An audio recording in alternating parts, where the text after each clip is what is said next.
the other thing I would like everybody to take away from the story is the love that's in it. You know, the love that comes through from the child and the mother, and the empathy that is shown in the book.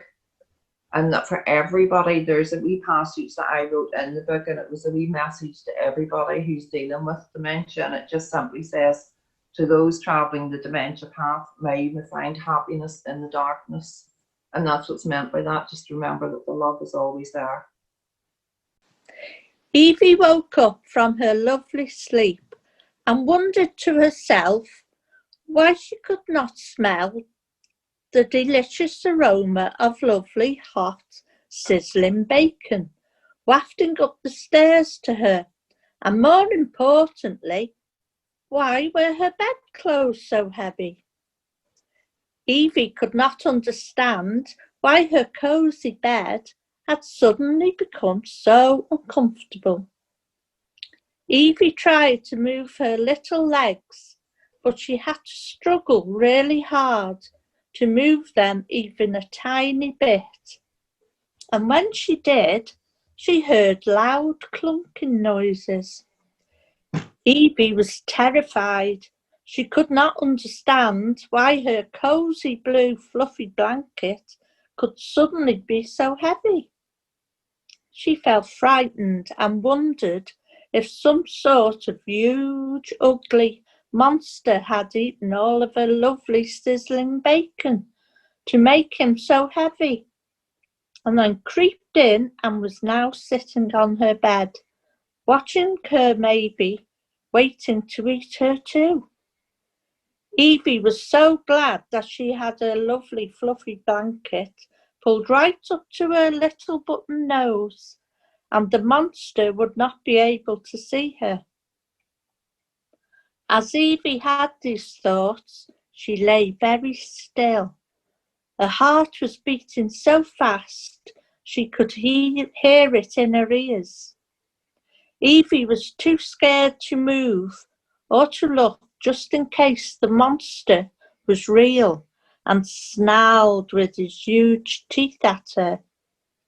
But Evie knew she had to get out of bed, as it was Christmas Eve, and she didn't want to waste a second of the day. Evie decided she would need to be very brave, so she clutched the blue fluffy duvet even tighter around herself and shouted in a very loud voice, "There is no such thing as monsters. Monsters do not exist. I do not believe in monsters. I'm going to close my eyes tightly, and when I open them, you will be gone." As she did this, Evie bravely opened one eye and peeped over her duvet. Looking down the bed, she discovered all of last night's dinner dishes, all the pots and pans, all of the knives and forks, all of the plates and cups were all sitting on her bed. Evie let out a loud, relieved laugh. Her little heart was still pounding from fear of the monster being real. But she knew that was silly. There wasn't any monster at all. It was just Mummy, putting the dishes away, but she must have forgotten where they stayed, and she had put them all away in the wrong place. Evie giggled to herself. She was so glad it had only been the two of them for dinner last night, or her little legs would have been very tired, carrying all the pots and pans, all the knives and forks, and all the plates and cups back down to the kitchen. Evie gingerly got out of bed, as she didn't want to smash anything, and as she did, she thought how much she loved her mummy and wondered what they would be doing that day. Evie thought her mummy would probably be busy in the kitchen cooking the lovely sizzling bacon or wrapping Christmas presents like she did every year. Evie sniffed the air and wondered why she could not smell the delicious aroma of sizzling bacon floating upstairs to her. She took a great big sniff and wriggled her little nose.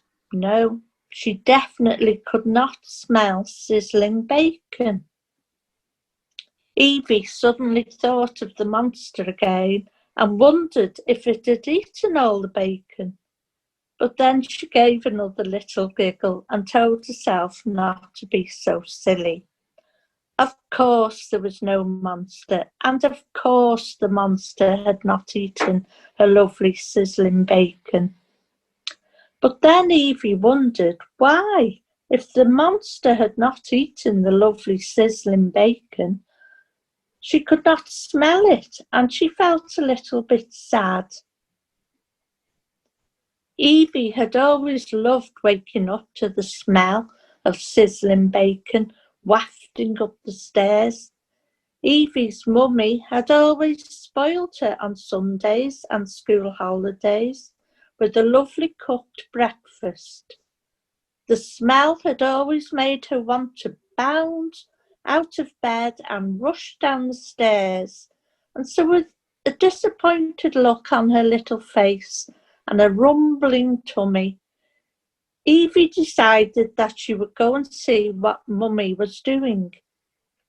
Evie thought that maybe they would be going shopping for presents, and the thought of monsters and all the lovely sizzling bacon was soon forgotten. Evie bounded down the stairs in her usual 2-at-a-time way that her mummy had always shouted at her for doing, but this morning she was just too excited to think about that. Evie ran to her mummy's lovely bright red kitchen. Evie's mum never used to like bright colours, but now she loved them. She had told Evie that it cheered her up and made seeing things easier for her, as her eyesight was not as good as it used to be.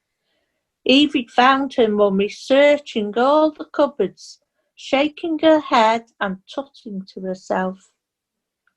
Evie suddenly remembered all the pots and pans, all the knives and forks, and all the plates and cups were still on her little bed, so Evie charged back upstairs and brought them down, all the pots and pans, all the knives and forks, and all the plates and cups.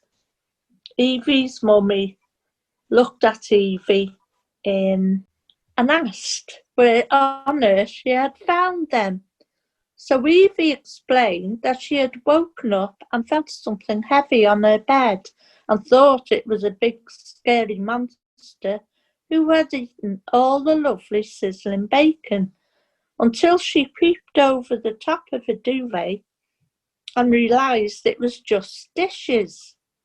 Evie's mummy said, "You do know there is no such thing as monsters, and there is definitely no such thing as guzzling, sizzling bacon eating monsters, don't you, Evie?" Evie and her mummy laughed out loud so hard until they were bent over holding their tummies and their faces started to hurt. Evie suddenly noticed that although her mummy was laughing hard, she also looked excited and wondered what her mummy was up to. Evie guessed her mummy must have had a surprise for her. Evie could always tell when her mummy was up to something, as she was a smart child. Her teachers had told her so.